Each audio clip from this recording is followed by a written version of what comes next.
Bien, continuamos hoy, 26 de septiembre. En el caso de Pablo Ros, que ustedes comentaban, yo quiero, de forma breve, decir que hay cosas que no entendemos. Aquí nosotros hemos sido muy claros con nuestras posiciones con ciertos casos. Nosotros no queremos nada que tenga que ver con acoso, con violaciones. Nosotros no somos muy transigentes en ese sentido. Pero hay que aclararle a la gente,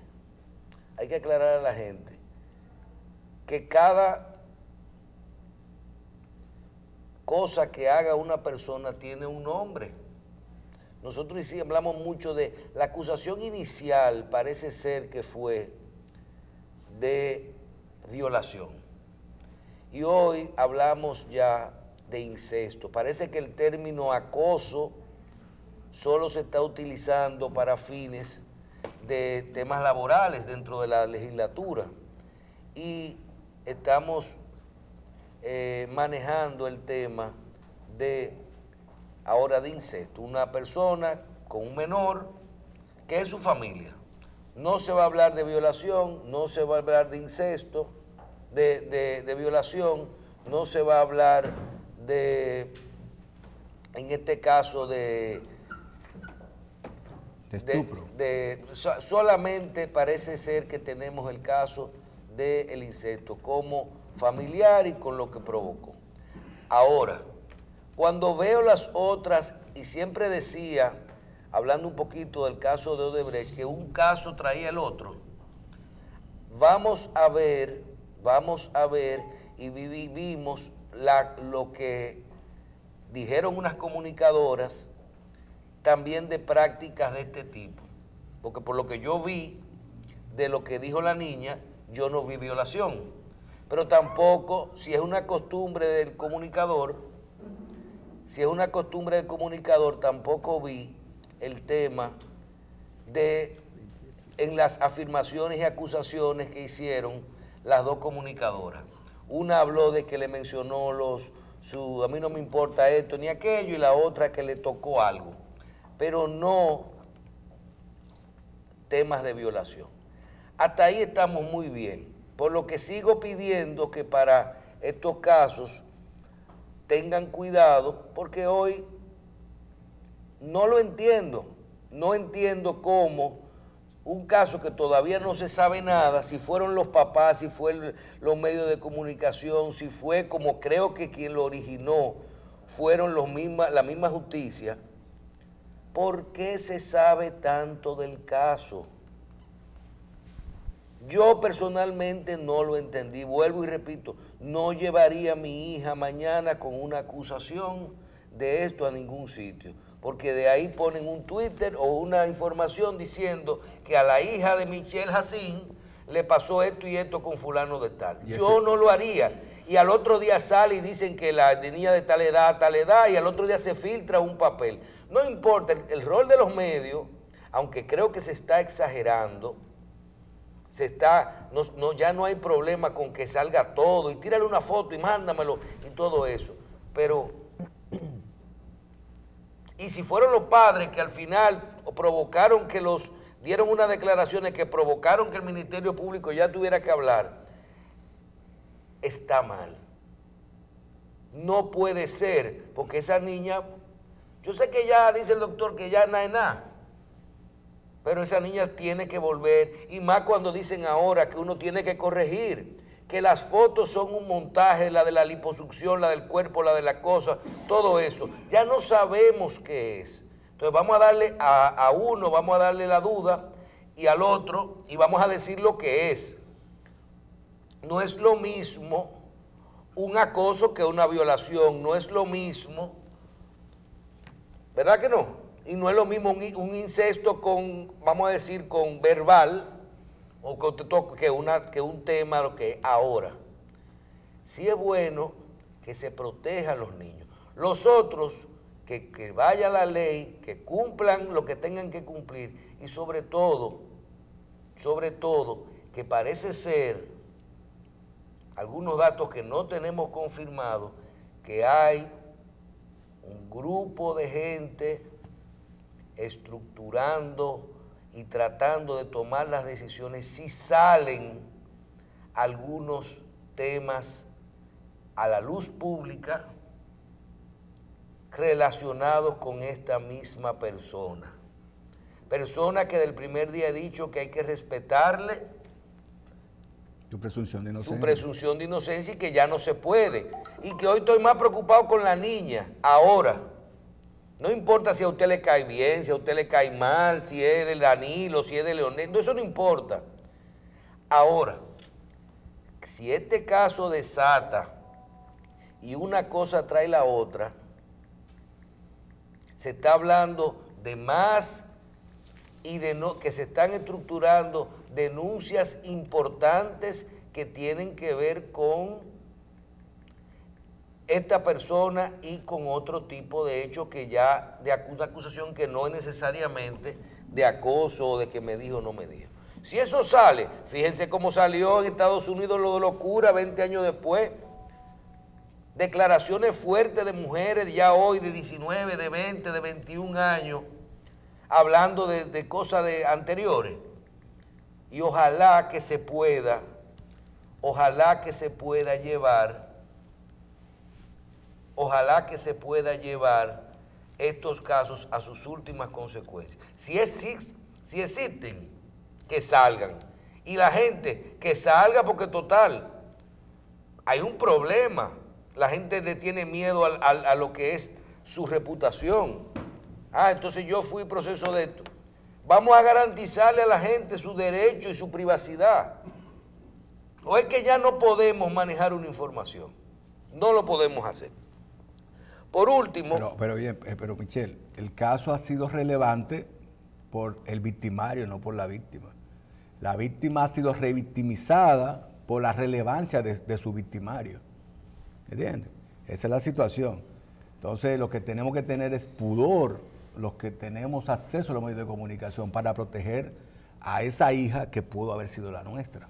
Bueno. ¿Entiendes? Por otro lado, yo quiero, de forma breve, repetir que mucha gente nos ve nuestras posiciones con respecto al aborto, con respecto al género, al tema haitiano, y no hablo de migratorio, hablo haitiano. La gente dice, no, tú eres muy radical en ese tema, en esos temas. Pues yo quiero decir algo, y tengo que aclarar esto para que la gente sepa que hay que dar también un poco, porque una acción trae una reacción. Claro. Salen ahora muchas informaciones que si hay algunos militares haitianos o de origen haitiano dentro de las fuerzas castrenses, policiales y militares dominicanas. Sale una información todo el fin de semana que se designó una fiscal haitiana en Atomayor. Sea o no verdad, ya yo no... De ascendencia haitiana. Ya yo no creo, si yo no veo de las redes ciertas informaciones de medios con mucha credibilidad, yo no creo todo. Pero quiero poner un ejemplo y quiero decirle a la gente, por los números de la incidencia y la presencia de haitianos en República Dominicana, nosotros tenemos de todo. Y así como hay 200 y pico de mil nacionalizados, también están los que nacen aquí. Yo recuerdo, ¿qué le pasa? La gente olvidó a José Francisco Peña Gómez. José Francisco Peña Gómez, ¿cómo se le discutió muchísimo la presidencia? Hasta el último día yo vi los viejitos al despertar que había una tensión grandísima, ir a votar en unas elecciones para que no ganara un haitiano, no para que no ganara un negro. Aquí se paró la gente a ir a votar. Y eso lo vivimos. Nosotros aquí nos enorgullece cuando un dominicano es electo concejal en Nueva York, en Brooklyn, o cuando tenemos un senador americano como el señor Espaillat, dominicano. Entonces, no nos quejemos ni vean raro que en ciertas posiciones nosotros vamos a tener cada vez Y yo no creo que eso es malo, al contrario, eso está a la vista. Eso está a la vista, porque usted va a tener una persona que posiblemente tiene su doble nacionalidad, que es haitiano, que es dominicano, que nació aquí, y lo va a ver en militar, puede ser que vea un juez, puede ser cualquier cosa, al punto de que aquí pudo haber un presidente de la República. ¿O no? Claro. Lo que pasa es que todo lo queremos, y le está hablando una persona que se sienta aquí todos los días a decirle que cierren eso y que esto se resuelve con 4 guaguas. ¿Verdad? Y varios viajes. Sí, pero que no abran otra vez, porque tú vas y sacas y entras por un lado y se entra por el otro y te venden. ¿Qué tú decías? No es que están vendiendo la nacionalidad en 20.000 pesos. Ajá. Esa es la patria. Y al otro día el sol salió por el este igualito. O sea, no quitaron a nadie. No, nada más falta que ahora le suban 25 para que te incluyan las huellas digitales de los otros. De un muerto será, ¿verdad? Ay, Porque no. Esta cosa está muy difícil, ahora te voy a cobrar más. Salió no algo. entiendo ahora. Salió en el periódico, Ahora, ahora es más caro. no nos dejemos llevar de todo lo que veamos ahí. Y tenemos que estar preparados para eso. Tenemos que estar preparados para que tengamos haitianos, de los cuales yo creo que, ¿cuál es lo que más tenemos? Dominicanos de origen haitiano. De ascendencia. La ascendencia Pero- no es el delito. Pero una pregunta, y un haitiano Con todo el nacionalizado de lo que ahora son 200 y pico de mil que son residentes con el plan de regularización y que son 20 y pico de mil nacionalizados. De los 200 y pico de mil, ¿qué es lo que tienen ahora? Residencia. Luego, primero provisional, luego definitiva, y a los 5 años, ¿qué son? Residente. No, pueden ciudadanos. optar por su ciudadanía. Claro. Y los hijos de esa gente, ¿qué van a hacer? Dominicanos. Entonces, métale 1 millón de personas a ese grupo, métale 1 millón de personas en 10 o 15 años. Dominicanos, Ajá. Con derechos. con todos sus derechos, menos creo que para ser presidente de la República. Sí, eso. Y no podemos decir nada, cualquier cargo pero pueden colectivo. ser los venezolanos también, los 100.000 que están aquí. Los argentinos. Los argentinos, mira una argentina, los libaneses. ¿Y esa Argentina qué hace aquí en televisión? Pues es una cosa increíble. Bueno, entonces no Están invadiendo. critiquemos eso. Nosotros podemos luchar contra esto, pero de otra forma. Porque eso no es ilegal ni es malo, al contrario, fíjense lo bueno que es cuando hoy podemos ver en nuestros periódicos fotos de Danilo Medina sentado en la ONU con nuestro senador dominicano. Exactamente. O cuando traemos aquí a un programa de televisión una concejal de Manhattan, dominicana, la primera mujer que acaba de salir ahora porque no la pudieron reelegir, no se pudo reelegir, perdió, porque para allá no la apoyó allá, dice ella, dicen por ahí, ¿verdad? Claro. Porque son de los partidos y esas cosas. Entonces, son temas complicados que uno tiene que ver todos los días. Vamos a continuar y tenemos nuestro invitado. Claro que sí, le damos la bienvenida al doctor Miguel Valerio, abogado, penalista y sobre todo amigo de Síntesis. ¿Cómo le va? Buen día, ¿cómo le va todo? Ya lo Miguel, vamos a contratar a usted. Ya casi viene el cheque. Miguel Estoy tiene esperando, Michelle se ve El bien. doctor Valerio tiene como un brillo, no sé, como así, se ve como descansado. Tuve el fin de semana fuera del país y tomé un descansito de 3 días, sí, efectivamente. Qué bueno. Ese descanso y ese look solamente lo dan 2 cosas. A ver. La tranquilidad y el dinero. El dinero. La tranquilidad familiar No, y la felicidad. y la felicidad. Claro. Sí, pero óyeme, doctor, también la abundancia hace, ¿verdad? Oh, pero venga acá. Pero ¿y qué es esto? Da ¿Por qué lo sosiego, están atacando a nuestro invitado de da hoy? sosiego al alma. ¿Por No. qué están atacando a nuestro Oye, invitado ¿sabe de qué? hoy? El que no Y tiene- me preocupa porque Fidel es mi asesor, eso me empieza a preocupar.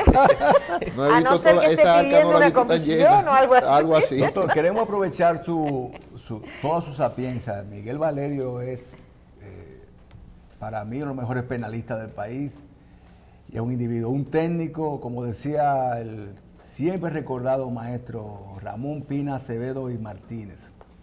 Un técnico seco, ¿verdad? Y como técnico está en los casos más relevantes del país. Queremos aprovechar su presencia, doctor Valerio, Para aclarar una duda que tenía Michelle fuera del aire, decía, ¿cómo es posible que una persona sea condenada por difamación e injuria en primer grado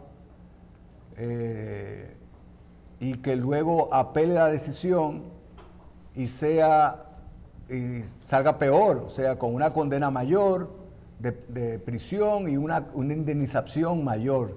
¿Eso es posible y en qué escenario es posible?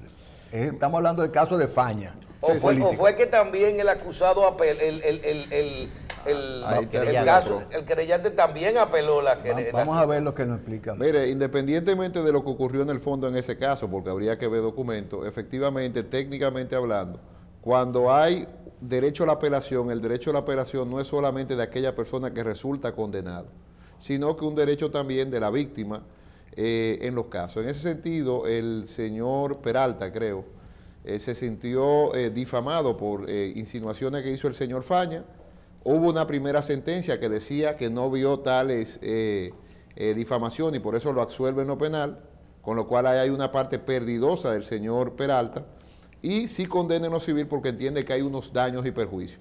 Esa sentencia de difamación e injuria, yo he tenido la oportunidad de ejercer mucho, básicamente en delitos de prensa, ya no de político. Efectivamente es un delito que se cuestiona mucho si tiene que ser penal o no. O sea, eso es una cosa que es relevante. Si eso tendría que ser penal, o como ha ocurrido en otros países que lo han pasado al ámbito civil y hay daño y perjuicio y la misma sentencia ordena en países civilizados que usted le pida perdón a la persona que usted difamó. Al señor Peralta haber perdido en la parte penal, supongo que habrá apelado y que en la apelación el efecto devolutivo completo del recurso, que también está ahora, volvió hacia atrás y era como si empezaran en cero, porque apeló tanto el señor Faña como apeló el señor Peralta. Yo tengo serias críticas, tanto a la sentencia de primer grado y ahora sin leerme la de segundo grado, porque yo soy de lo que cuestiona permanentemente ese tipo de delitos. O sea, intelectualmente hablando, entiendo de que no debería haber prisión. También entiendo que no debería salir de lo penal, sino que la salida tiene que ser una multa y cuando usted está hablando de meter preso a una persona por algo que usted expresa, aunque me digan que no, siempre, aunque usted no tiene una libertad plena de expresión, no es menos cierto de que usted sancionarlo con una prisión lo veo desproporcionado. Doctor, ¿por qué no está un medio de comunicación en el proceso? ¿Por qué está solo Faña? No, hubo una sentencia del Tribunal Constitucional y anteriormente había una sentencia de la Suprema Corte de Justicia, que eso que le decíamos nosotros responsabilidad en cascada, que era, va el medio, va el productor del medio, aunque no esté sentado ahí. La Suprema Corte de Justicia, creo que en una sentencia de Framoya Pons, un caso político, dijo de que efectivamente en casos donde hay difamación e injuria, solamente puede ir aquella persona que hizo la expresión difamatoria. Y eso es correcto técnicamente porque el delito de difamación e injuria es un delito instantáneo. ¿Qué es un delito instantáneo? Son delitos que se cometen inmediatamente usted dijo algo que no se corresponda con la verdad. Entonces, ya el tema de los medios hace mucho tiempo que se zanjó en materia penal.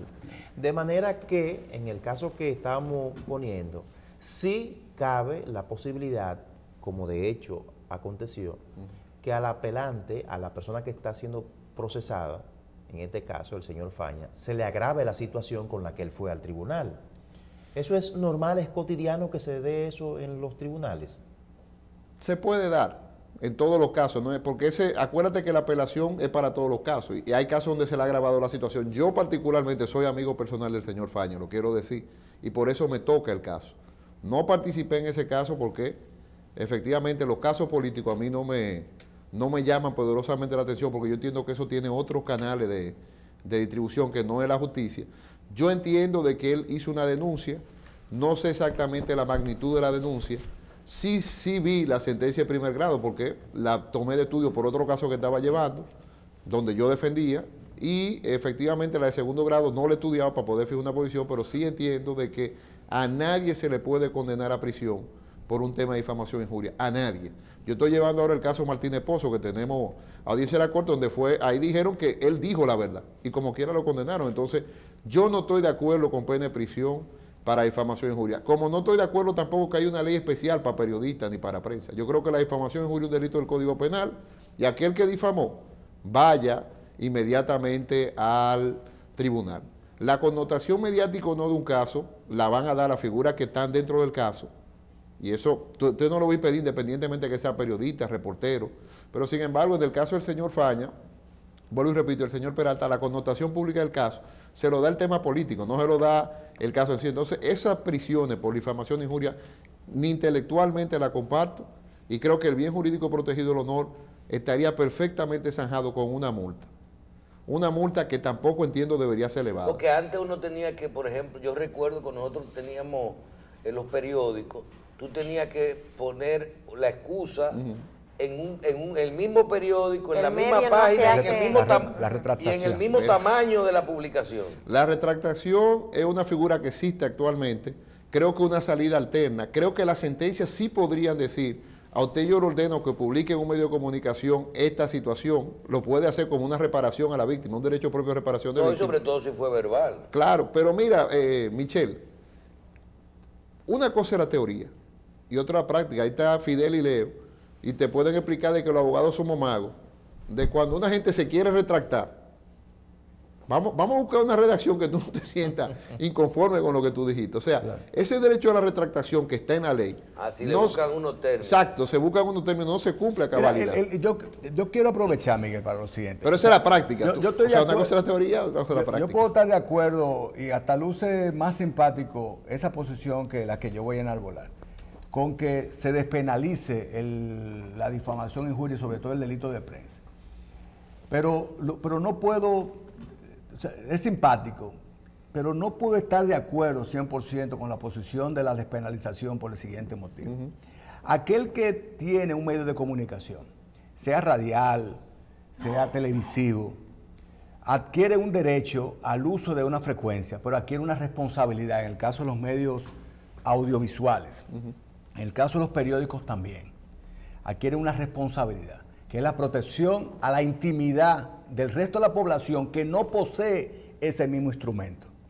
Entonces, mal utilizar un medio audiovisual o escrito o permitir que terceros lo mal utilicen es una responsabilidad que de alguna manera debe recaer sobre aquel que administra el medio.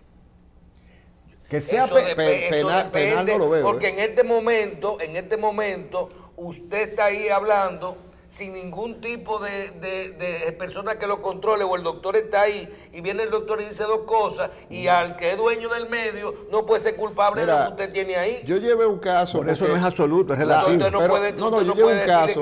La práctica es muy rica, donde precisamente... Es más, yo estoy de acuerdo que el periódico impreso, y nosotros hemos tenido... O el medio. Hemos tenido periódicos y hemos tenido problemas de demandas. Sí, para eso se pone el director, para que revise el periódico antes de irse a la imprenta. Nosotros tuvimos... Pero tú no puedes en un programa en vivo... Perfecto, para que lo tomes de laboratorio, Miguel, para tu ejemplo. Nosotros tuvimos el caso de una magistrada, no voy a mencionar el nombre, de la Corte de Apelación, una magistrada amiga nuestra, de todos nosotros, que un abogado en un pasillo la insultó de mala manera. ¿Cómo? La llamó de mala manera. O sea, ¿Le faltó? Le faltó el respeto, la difamó, la injurió, utilizó palabras inadecuadas hasta para una dama, en un pasillo. Ahí habían medios de comunicación que estaban filmando y al mismo tiempo otros que estaban tomando notas. Al otro día salió, en la noche, perdón, salió en un noticiero el abogado con las expresiones difamatorias. Y salió el otro día en el periódico la reseña con las alegaciones difamatorias. Teniendo tiempo suficiente, Michelle, el noticiero, cuando le llevan el material, de determinar que eso es difamatorio. Y teniendo tiempo suficiente el director o el redactor del periódico, cuando le llega la noticia, de decir eso es difamatorio. Pero nosotros llevamos el proceso. Había una persona que tenía jurisdicción privilegiada ante la Suprema Corte de Justicia, se llegó a un acuerdo, pero el camino era la condena, porque nosotros alegábamos como abogados que ellos tenían la posibilidad de detectar la difamación y evitarla, porque no había sido instantánea. No, la responsabilidad del medio no hay duda de que estaría en el ámbito civil, en el ámbito penal no lo veo. O sea, yo lo veo como una responsabilidad de un tercero civilmente demandado en materia penal. Claro. y cuando digo tercero civilmente demandado, porque sé que hay amigos televidentes, un tercero civilmente demandado, para ponerlo en términos sencillos, es yo soy responsable por las situaciones que haga mi hija menor de edad. Y eso es un tercero, una gente que no está envuelta en el problema, pero que tiene una responsabilidad institucional. El dueño de un vehículo, si el chofer tiene un accidente. El propietario del vehículo. Ahí un viene disparate que hay en este país. Eso es un disparate. O sea, ahí venimos el tema de la responsabilidad objetiva, donde se me está sancionando sin verificar hasta si se me llevó el vehículo sin permiso mío, o se fue a una diligencia externa. Pero efectivamente, yo lo que creo... O si no lo tiene traspasado. O si no lo tiene traspasado. Pero ya en el traspaso sí hay una responsabilidad. Porque la ley es muy clara de que usted tiene que, una vez traspasa un vehículo, cerciorarse de que aquel que usted se lo vendió lo traspase. O sea, ahí sí habría una negligencia por lo menos.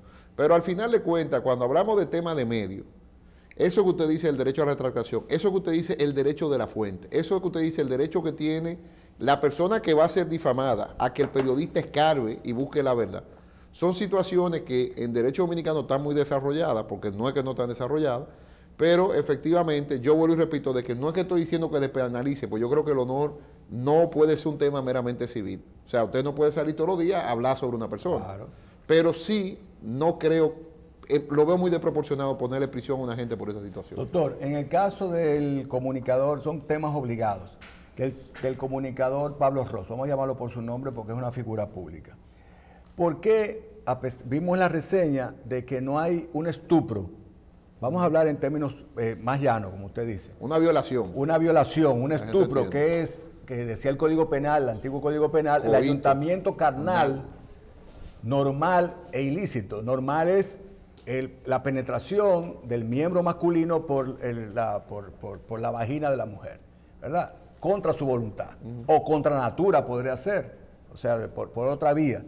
En este caso no hubo un estupro, sino toques inadecuados, manoseos sexual. ¿Qué suerte tiene tu novio? Cierta extorsión de tipo sexual. ¿Por qué es sancionable si no hubo estupro? Mire, en primer lugar, hubo una modificación importante a la ley en el año 97, sobre todo el tema de violencia de género. Es una ley que ha dado buenos resultados, aunque en ciertos casos también ha servido para chantaje y extorsión. O sea, hay que decir la cosa de par y par.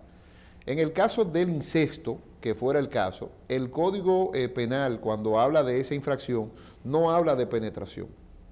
Habla de una agresión sexual en contra de una menor. La Suprema Corte de Justicia, hace 2 o 3 semanas, yo tuve la oportunidad de estar con una víctima en esos casos. Estudié mucho el tema de qué dice la Suprema sobre el incesto. Y dice la Suprema Corte de Justicia, que es de lo que nos tenemos que llevar, de que en el incesto no se castiga la penetración.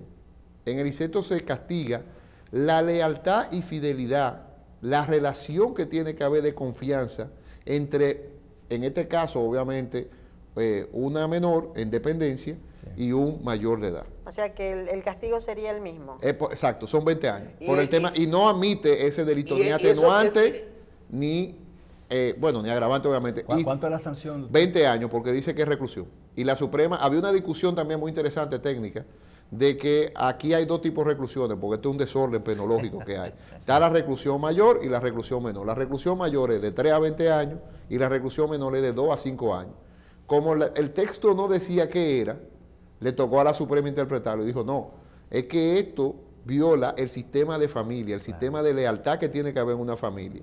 Y le voy a decir más, la violación a partir del año 24, de la ley 24-97, amplió no solamente a hombres, sino una mujer también puede agarrar un muchachito. Exactamente, violarlo. O sea que se amplió el contexto en el incesto, y en el incesto ya no se penaliza la penetración, sino la agresión sexual. Cuando hay familiaridad no hay violación.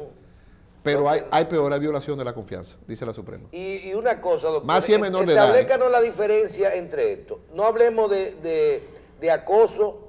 Vamos a imaginar que el acoso es una figura más del trabajo, que se está del tema laboral. Ni hablemos de violación. Violación es una persona en contra de su voluntad, pero no aplica cuando es familia.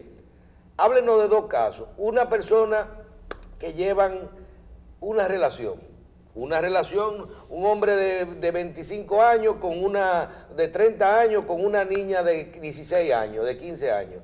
No muy bien, todo muy bien, tienen unos amores, se acuestan, salen, se van de fin de semana y todo eso, y una relación, y se casan y se la lleva, o se casan, y eso es normal.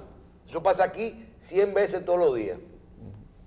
O esa misma muchacha que al final, 2 años después, todavía tiene 17, ya tiene 2 horas de día con el hombre, pelea con el hombre, y lo que hace, entonces, ahí sí hubo una violación.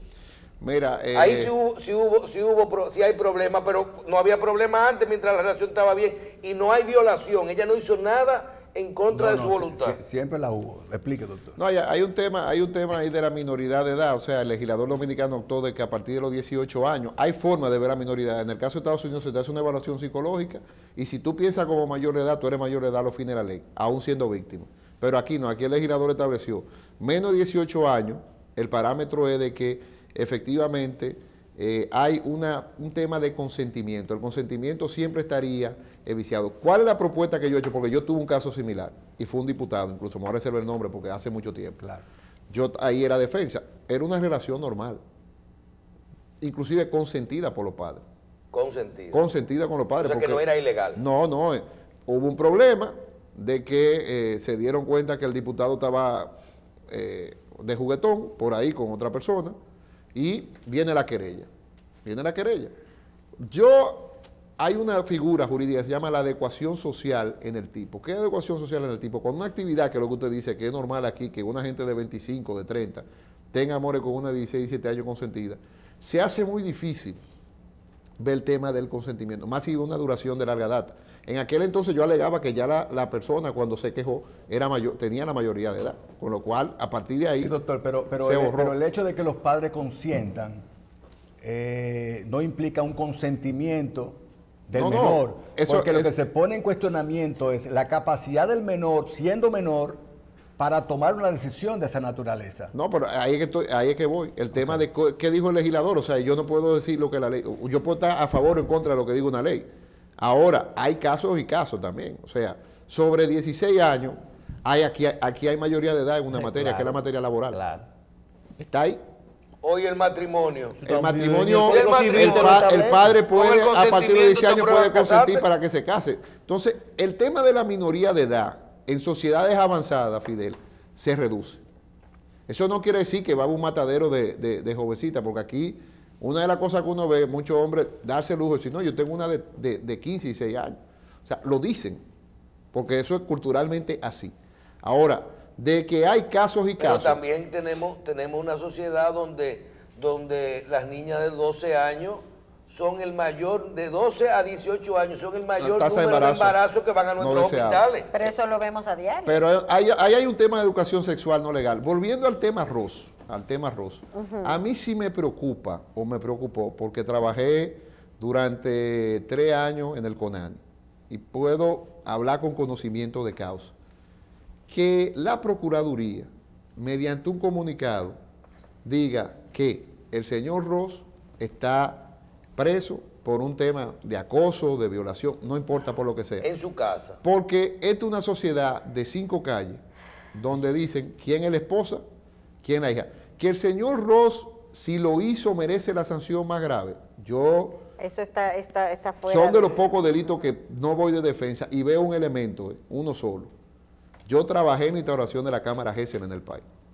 O sea, si hay algo que ha dado muchos resultados en materia de tema de agresiones sexuales con menores, es la Cámara Gesell. Prácticamente, si un menor en la Cámara Gesell dice que ocurrió algo, yo el caso no lo tomo. Explique a la población qué es la Cámara Gesell. Sí. La Cámara Gesell es un sistema de circuito cerrado mediante el cual una psicóloga en un ambiente propicio para un menor, con muñecos, sillones, confortable, trata de preguntarle al menor la situación delictiva que ocurrió. En esa Cámara Gesell, los abogados tienen derecho fuera de cámara a hacer cuestionamiento. El cuadro, ahí vemos algunas cuarto imágenes. contiguo. Este es el cuadro y entonces afuera se colocan ¿quién, doctor? Se colocan los abogados de ambas partes, el fiscal, y a través de y la jueza, en este caso, porque eso está tutelado con el juez de instrucción, hacen preguntas. A un audífono. No, le hacen preguntas a un audífono a la psicóloga y la psicóloga hace una especie de transformación de la pregunta. Por ejemplo, si un abogado dice, pregúntele si la penetró. Eso no lo hace la psicóloga. La psicóloga dice, seguramente. mire, mientras ¿qué estaban pasaba? jugando, ¿qué ¿Cómo estaba? pasó? Mientras ¿Qué jugaba, hizo? mira estos muñecos. Entonces, Exacto. se hace un perfil de lo que ocurrió. Mira, Michelle, todos los estudios que yo hice, prácticamente porque eso viene de Inglaterra, la efectividad es muy alta. O sea, la probabilidad de que lo que diga que pasó, porque en materia penal es un problema que tenemos, no sabemos exactamente el grado de probabilidad de verdad. O sea, hay un 90% de verdad en una situación, hay un 100%, no lo sabemos, pero la probabilidad de ahí son muy altas. Entonces, si ya dijeron que fue él, es muy fácil indagar quién era la esposa y quién era la menor. Entonces, a la que hay que proteger, a como dé lugar, es a la menor. O sea, a la Procuraduría no le luce. Pero me voy más allá, el día de que él va a la cárcel, sale, arrestan a Pablo Ross por violación, presunta violación. Vamos a suponer, déjalo hasta ahí. Y en las redes hicieron un festín con eso. Déjalo hasta ahí. Pero al otro día sale otro comunicado donde dice que la hijastra de tal edad, de tal edad, Ya. y luego 3 horas después sale una foto de la que alguien le tiró a la acusación, donde dice, imagínate, al niño FPB, Fidel Pichardo, o sea, tú le estás poniendo las iniciales de lo que te está diciendo. Bueno, pero vuelvo y te repito, es que en una sociedad tan pequeña, con decir la hijastra, ya averiguar quién es la madre y quién es la menor, no es difícil. Miguel, yo quería aprovechar. No, ni la dirección, o sea, Ni el todo. Facebook. Quería aprovechar este escenario y todo tu Que expertise vuelvo y para- repito, lamento, mire, cada vez que pasa un hecho de eso es un hecho muy Claro, lamentable. Es una desgracia, Una sobre desgracia. todo para la Muy menor. lamentable. Entonces, y especialmente para la menor. No, únicamente para la claro, menor. Para que quede claro mi posición. Claro. Únicamente para Claro. la menor. Con respecto a los elementos constitutivos de este hecho, o sea, un hecho donde hay un padrastro que toca externamente las partes íntimas de una menor, ¿verdad? La tocó externamente según lo que vi la reseña, y que le hace insinuaciones verbales. ¿Cómo se configura el tipo penal con ese hecho que parece ser tan superficial? No es superficial. En primer lugar, el acoso es una figura estudiada máximamente del ámbito laboral, pero no solo en el ámbito laboral. O sea, se da en otro cosa. Se ha llegado a posiciones muy ridículas, por ejemplo, que un piropo es acoso. Eso fueron las últimas leyes inglesas y se discutió mucho si un piropo era un acoso o no. Pero parecería que en el trabajo, si yo te piropeo todos los días, qué bonita tú estás, podría llegar a constituir acoso en la ley inglesa. Y en Entonces, España se está trabajando eso. y se está Y trabajando. ahora hubo un caso en Francia. Porque el tema de la agresión sexual es progresivo. No, y acoso ya está por las redes, Claro, no. Pero quiero que se sepa esto. O sea, victimológicamente, Vamos el caso específico. el acoso, el delincuente sexual es progresivo. O sea, empieza acosando y termina violentándote ya en partes mucho más delicadas. Entonces, es progresivo. No, eso está estudiado científicamente. Con alta tasa de reincidencia. Alta tasa de reincidencia, o sea, muy difícil porque ya estamos hablando de personas que están enfermas mentalmente. Yo pienso que parte de ahí, ¿no? Entonces, esa situación el derecho penal se va a etapa muy previa y sanciona gravemente con la finalidad de tratarte de inocuizarte. Inocuización quiere decir sacarte de la sociedad, porque tú lo vas a repetir, la actividad tú la vas a repetir. Estos movimientos como el Me Too ahora, que acaban de condenar a Bill Cosby a 10 años en Estados Unidos, son movimientos de reencuentro de muchos años de opresión, porque eso hay que decirlo, contra la mujer. O sea, es así. Empezó por ahí. O sea, el feminismo, pese a que yo no lo comparto en todo, tiene cosas buenas. Entonces, en ese punto, la agresión como tal sexual, el toqueteo, el manoseo, no hay duda de que La insinuación, en las inclusive. insinuaciones de que hubo una actividad grave. El comunicador dice que una vez yo no dijera ninguna. Claro, eso es. O sea, ya él confesó, la ley es muy clara, son 20 años, y entonces vamos a ver cómo se comporta la justicia americana. Yo no estoy de acuerdo, sin embargo, de que sea una pena tan dura como 20 años, sin derecho, porque una gente puede decir, yo voy a pactar con la fiscalía, voy a coger 15 años. No tiene un rango de pena, doctor. 20 años. 20 años. Dice solo 20. Inceste, 20 años. Ok, la posibilidad de condena es... No, ya reconoció la culpa. ¿Una o 25 veces?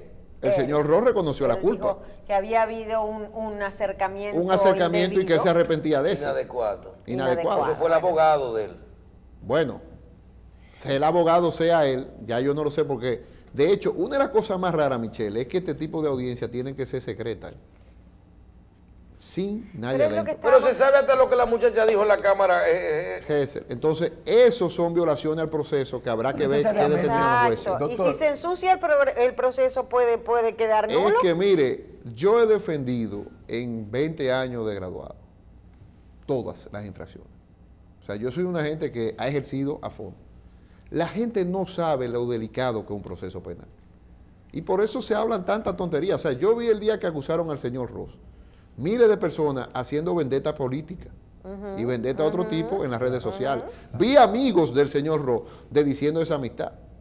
Entonces, uno, vuelvo y repito, yo no defendería al señor Ross porque tengo unos criterios de que cuando veo la cámara Gesell y me enseñan de que hubo un tema con un menor, es un tema, lo digo, Intrínseco. moral, ético, que yo Claro. digo, no ¿Puede defiendo. ser utilizada esa declaración que supuestamente él dio como prueba en un juicio de fondo?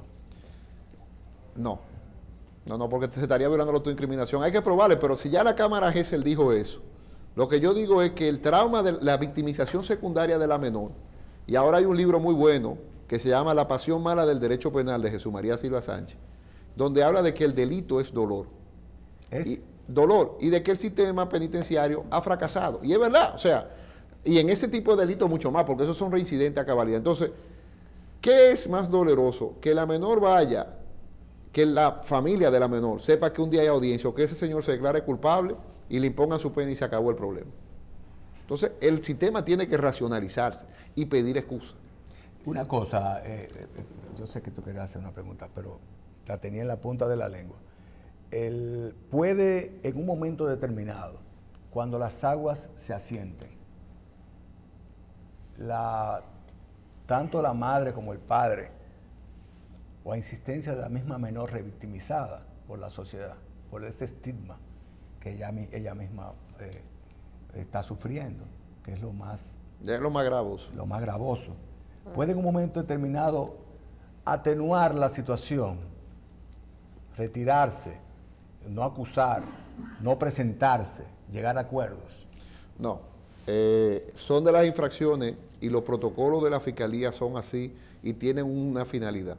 Y yo estoy de acuerdo con ellos. O sea, raramente, yo que soy defensa siempre, en esos casos particulares de violencia de género, de violencia de menores, tengo que decir que los protocolos están muy bien estructurados, han dado buenos resultados y al que lo han entrado en ese tipo de leyes es porque algo cometido. Entonces, los protocolos de Fiscalía dicen que pese a que haya retiro de denuncia, acuerdo con las víctimas, el proceso tiene que seguir hasta el final.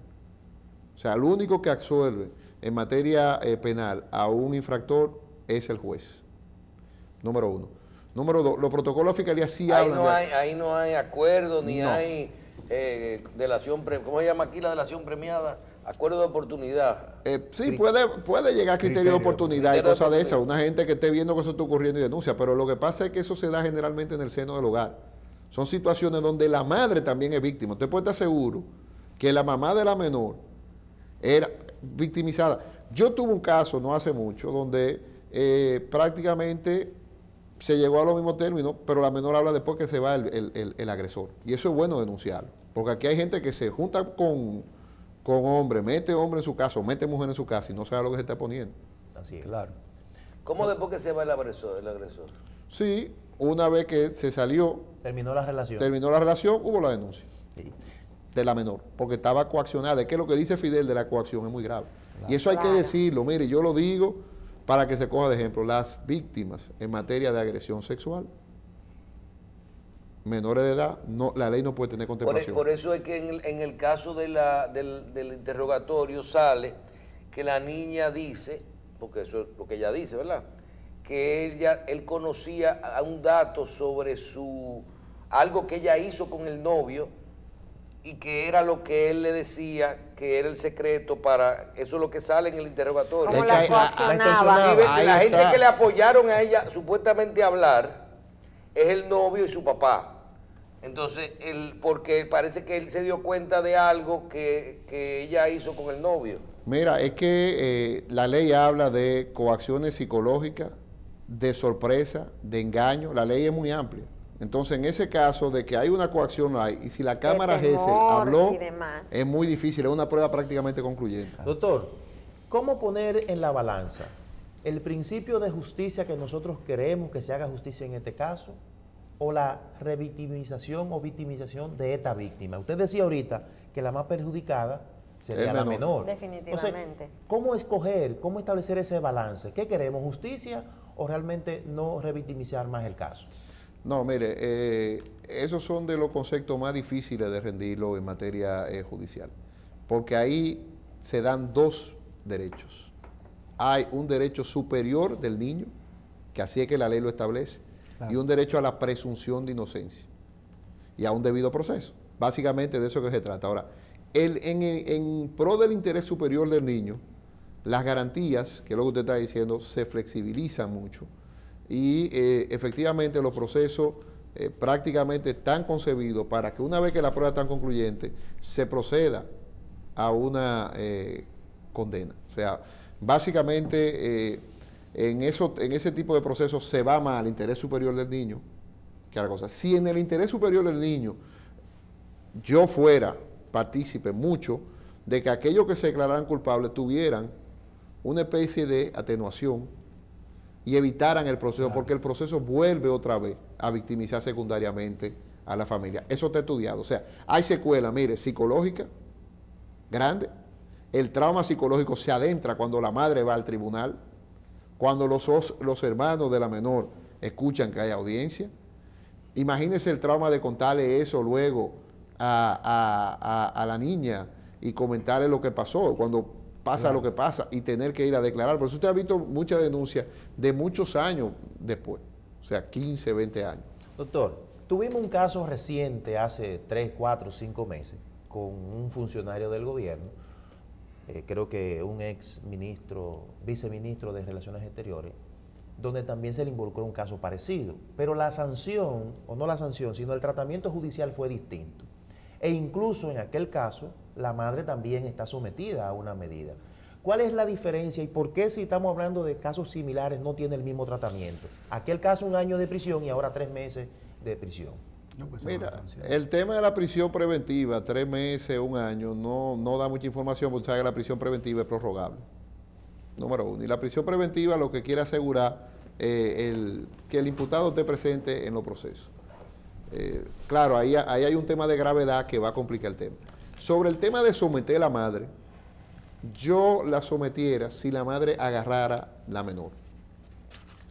Pero luego, vuelvo y te repito, hay muchas madres y padres, porque no podemos ponerlo solamente, porque hay muchos niños menores de edad que también han sido ultrajados por las madres. Entonces quiero decir, hay muchas madres y padres que han tenido que soportar estoicamente la agresión sexual constante, sí, claro, en contra de los menores, y cuando se destapa el asunto, vuelvo y repito, el efecto es traumático. Eso está estudiado. Las secuelas psicológicas de esos casos son graves, gravísimas, prácticamente la víctima lo guarda. Hay un caso público, el caso del señor Jorge Díez, donde confiesa que su homosexualidad vino después de una violación, siendo él un menor de edad. Pues eso fue público, él lo dijo como un ejemplo a la sociedad. Entonces, son casos que no son más, yo ni siquiera lo veo jurídico, sino el aspecto de las secuelas psicológicas, los traumas psicológicos de esos casos son terribles. Claro. Mire, yo quería resaltar algo, aprovechando la coyuntura de su presencia, y a los televidentes también. Fidel, antes de, y yo quiero decirlo como de las cosas que le he criticado a este gobierno, entre muchas más. Sí. Había un comisionado de reforma a la justicia que tenía una mesa de victimología.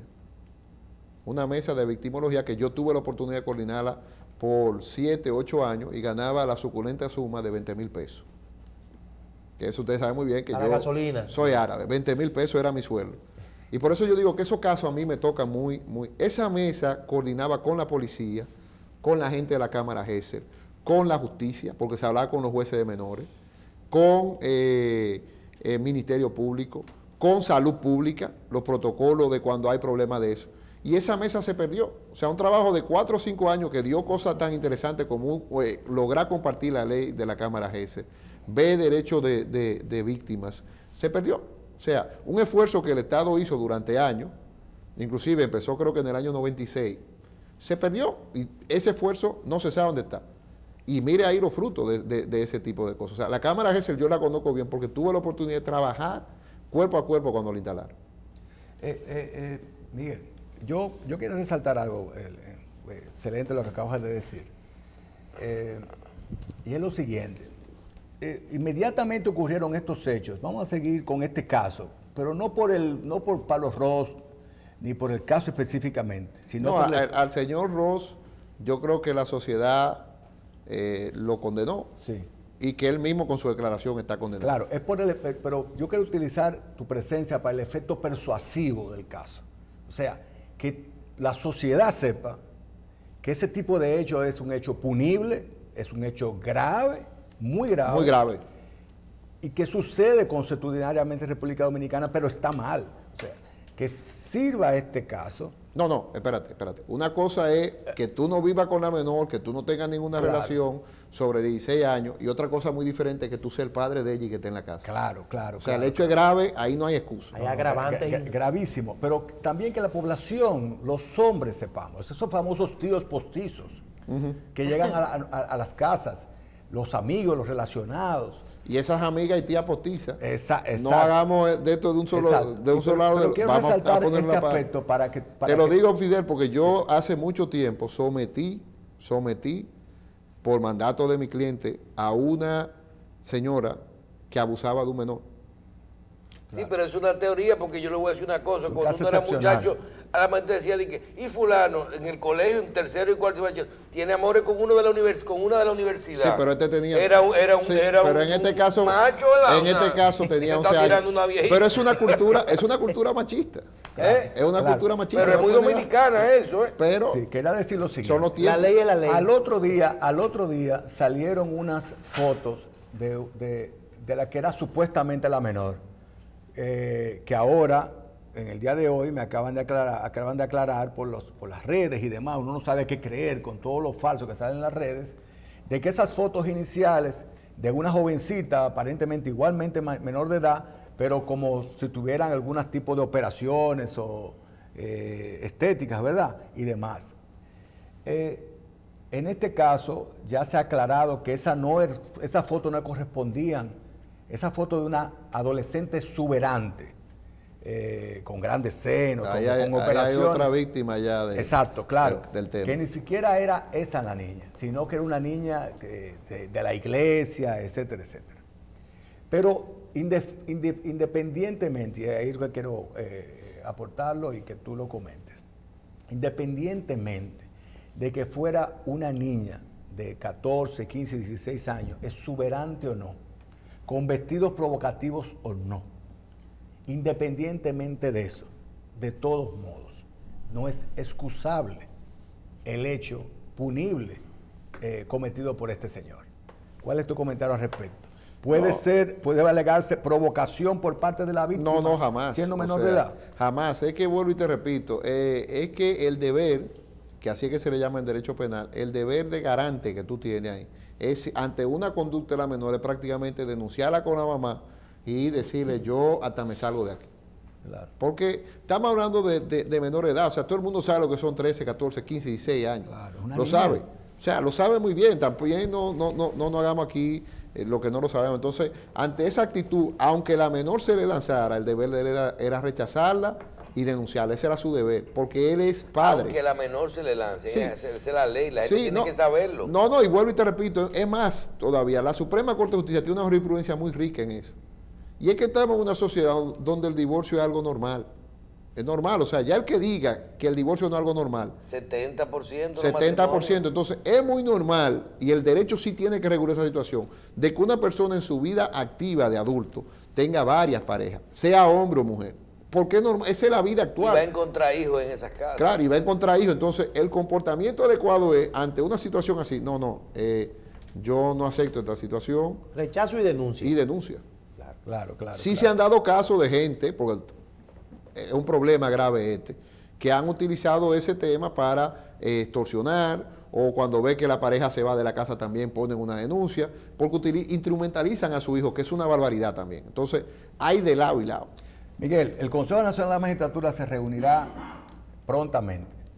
En opinión del amigo y colega Servio Tulio, querido amigo, Servio Tulio Castaño, brevemente, él opina que el magistrado Fran Soto, por no ser un juez de carrera, no debe pertenecer al Consejo, no puede participar como miembro del Consejo, porque él no representa a sus pares, según dice Servio Tulio. ¿Cuál es su opinión? Mira, el problema es que la ley del Consejo Nacional de la Judicatura tiene un problema de fondo. Un problema de fondo que es el siguiente: la composición, incluso con el Procurador General de la República dentro del Consejo, ya de por sí es una barbaridad. Porque son dos ramas totalmente que no podría tener el Procurador ni una sola incidencia sobre un juez. Pero no tiene voto, nada más voz. No tiene voto. No solo voz. No, son 8 votos y desempate ante el empate el presidente de la República desempata. Bien. Pero independientemente de eso, es que no, el Procurador no puede estar metido en temas de justicia. ¿Tiene roce? O sea, no, es que tenga un poder grande. O sea, yo sé que al final yo cuento con tu voto. Entonces el Procurador debe ser excluido de ahí. Luego el tema de los jueces votando a su pares, habría una especie de compromiso con el juez que está sentado ahí también, sea de carrera o no sea de carrera, con lo cual yo entiendo de que con un solo representante del Poder Judicial fuera suficiente. ¿Quién designa al segundo representante de la Suprema Corte? Ahí voy. El problema de fondo es que eso va a una votación interna sin ningún parámetro y a usted lo legitima el hecho de ser juez. Entonces no podemos criticar que el señor Fran Soto vaya a eso, porque eso es lo que la ley dice. O sea, eso es como cuando ascienden a un juez. ¿Estaba en la carrera? O a un fiscal, ¿estaba en la carrera? Sí. Ahora que hubo concurso para el Ministerio Público, todas aquellas personas que fueron designadas, que estaban en la carrera, están legitimadas porque están en la carrera. Claro. ¿Cuál es el tercer problema de fondo del Consejo Nacional de la Judicatura? Y va a sonar fuerte, pero es así. Yo, el caso que más conozco es el español, por razones muy obvias. Viví un tiempo en esa sociedad y sé cómo se maneja el tema de la justicia. Aquí, lamentablemente, todo el mundo le da un favor a otra persona. O sea, aquí la independencia, el malagradecimiento que uno quisiera a un juez, no existe. Entonces, ¿cuál es la solución? El malagradecimiento que uno quisiera de un juez. Sí, mira, y eso lo dijo tu papá, yo tenía como 15 años cuando lo escuché, pero yo siempre he sido muy acuciosa, que él dijo, cuando usted le ofrezca un cargo, pregúntese por qué usted se lo ofrece. Y luego que usted se siente ahí, el primer día ponga la regla clara del juego. Claro. Entonces, aquí el que sube a altas cortes, que no esté en la carrera, no entra por su cara hermosa. En el caso español se cogen catedráticos muy prestigiosos, pero el catedrático en el sistema español es un funcionario público también. Una gente que se ha dedicado a la academia y asciende. Y es una plaza muy limitada porque la mayoría son jueces de carrera. ¿Cuál es la propuesta que yo tengo, que es la tercera situación? Yo estoy abogando mucho de que los jueces sean todos de carrera. Todo de carrera. Porque lamentablemente esa cuota del 30% que viene de fuera contamina. O sea, hay una carrera. Entonces, el Poder Judicial tiene un problema de fondo. ¿Cuál es el tema que tenemos aquí? De que no hay un concurso bien elaborado. De hecho, uno ve, mire, los peores concursos que yo he visto en mi vida son los que han hecho aquí.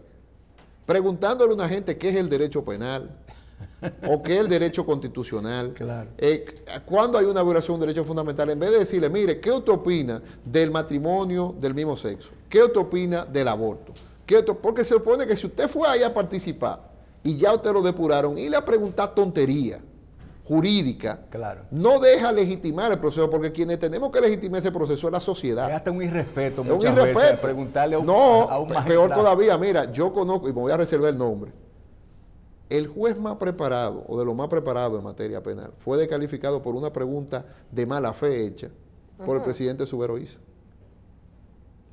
Yo me quedo viendo la pregunta y me quedo atónito porque son preguntas sacadas de manuales, de un manual de derecho penal muy específico, que me voy a reservar el nombre. Entonces, dicen por ahí que hubo una vendetta y entonces, al final de cuentas, yo creo que un juez que llegó a ese nivel, ya lo que hay que preguntarle, mire, usted tuvo 10 casos Ajá, ¿sobre qué? Sobre difamación e injuria. Usted impuso prisión. ¿Usted cree en la libertad de expresión?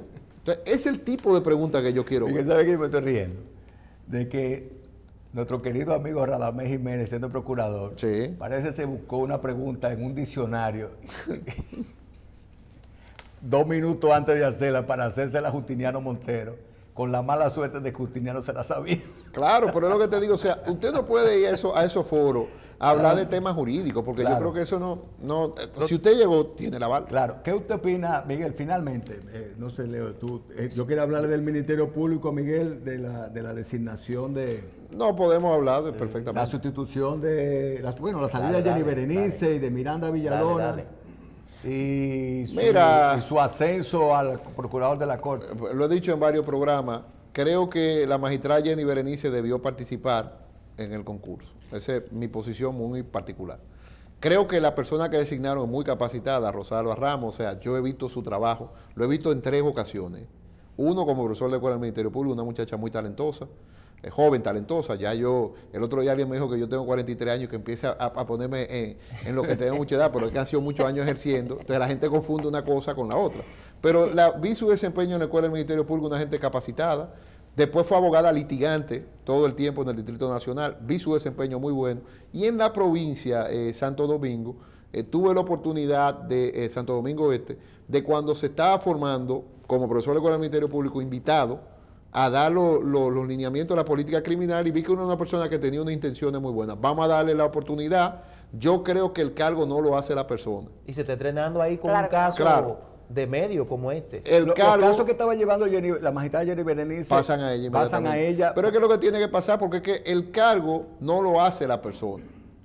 Es más, una vez que usted sale de un cargo, usted debería desaparecer, porque es la institución. Y ahí es que se equivoca mucha ahí gente. está el problema. Ahí es que se Ahí equivoca está el mucha gente. problema. Entonces, yo creo que fue un concurso bueno, mucha gente muy bien elegida.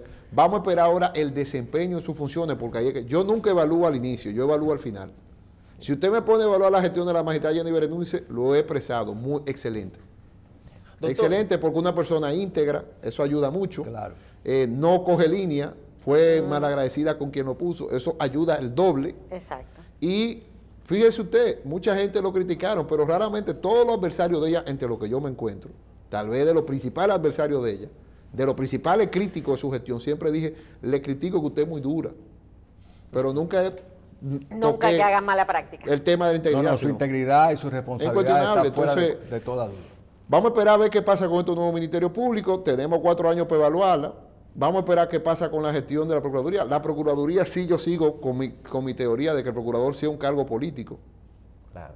y que algún día tendremos un Ministerio de Justicia y un Fiscal General de la Nación donde sí podría ser alguien técnico, pero mientras no haya Ministerio de Justicia, no podríamos hablar de un Procurador independiente. Doctor, leí una reseña periodística donde usted criticaba la ley de partido y decía que era inconstitucional. Ujú.